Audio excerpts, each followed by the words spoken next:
بسم اللہ الرحمن الرحیم۔ السلام علیکم۔ مکہ مکرمہ میں ایک عالم دین کا انتقال ہوا۔ انہیں مسلمانوں کے ایک عام قبرستان میں دفن کر دیا گیا۔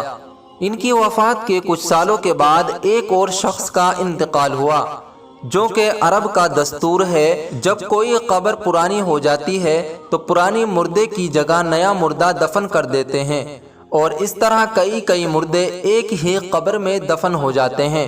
لہٰذا اس شخص کو دفن کرنے کے لیے اس عالم دین کی قبر کھولی گئی تاکہ اس شخص کو بھی اسی قبر میں دفن کر دیا جائے۔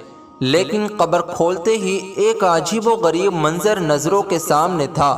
اس عالم دین کی میت کی بجائے ایک نہایت حسین لڑکی کی میت تھی، اور وہ لڑکی کسی یورین ملک کی معلوم ہوتی تھی۔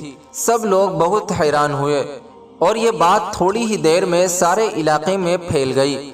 فلاں عالم کی قبر میں ان کی میت کی جگہ ایک حسین لڑکی کی لاش ہے۔ لوگ دور دور سے یہ منظر دیکھنے کے لیے آئے۔ اتفاق سے وہاں پورب کے کسی ملک سے آنے والا ایک مسلمان سیاح بھی موجود تھا، جو حج کے ارادے سے مکہ مکرمہ آیا ہوا تھا۔ اس نے جب اس لڑکی کی صورت دیکھی تو کہا کہ میں اس لڑکی کو جانتا ہوں، یہ فرانس کی رہنے والی ہے، اس کا سارا گھرانہ عیسائی ہے، لیکن یہ خفیہ مسلمان ہو گئی تھی، اور اس نے مجھ سے بھی اسلام کی کچھ کتابیں پڑھی تھی۔ پھر کچھ دن بعد یہ بیمار ہو کر فوت ہو گئی، تو گھر والوں نے اسے عیسائیوں کے قبرستان میں دفن کر دیا تھا، اور اب حیرت ہے کہ اس کی میت یہاں مکہ مکرمہ پہنچی ہوئی ہے۔ لوگوں نے کہا کہ اس لڑکی کی میت یہاں منتقل ہونے کی وجہ تو سمجھ میں آتی ہے کہ یہ نیک اور مسلمان تھی، لیکن پھر عالم دین کی میت کہاں گئی؟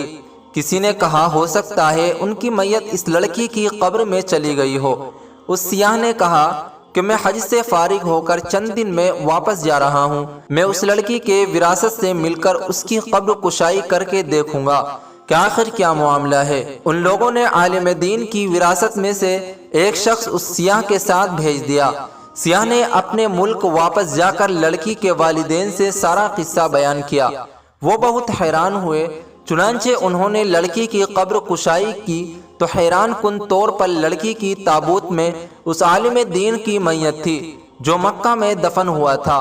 وہ لوگ بہت حیران اور پریشان ہوئے کہ یہ کیا ماجرا ہے۔ مکہ میں جب یہ خبر پہنچی کہ اس عالم دین کی میت عیسائیوں کی قبرستان میں اس لڑکی کی قبر میں ہے، تو سب کو بہت حیرانگی ہوئی۔ لڑکی کا یہاں منتقل ہونا تو اس کے مسلمان ہونے اور نیک ہونے کی وجہ سے تھا، لیکن عالم دین سے ایسا کون سا گناہ ہو گیا تھا جس کی وجہ سے انہیں عیسائیوں کی قبرستان میں منتقل کر دیا گیا؟ چنانچہ اس کی بیوی سے پوچھا گیا، تیرے شوہر میں ایسی کون سی بات تھی جو اس کے ساتھ یہ معاملہ پیش آیا؟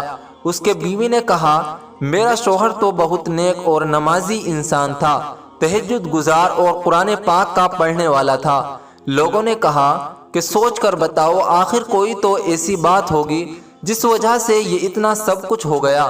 بیوی نے غور کر کے کہا، اس کی ایک بات پر میں ہمیشہ کھٹکتی تھی کہ جب بھی اس پر غسل جنابت واجب ہوتا تو وہ نہانے سے پہلے کہتا کہ عیسائیوں کے مذہب میں یہ بات بہت اچھی ہے کہ ان پر یہ غسل واجب نہیں ہے، ہمیں سردی میں بھی نہانا پڑتا ہے۔ ہو سکتا ہے اسی وجہ سے اللہ نے اسے ان کے درمیان ہی پہنچا دیا جن کے طریقے کو وہ پسند کرتا تھا اور اسلامی احکام سے ٹھیک نہیں لگتے تھے۔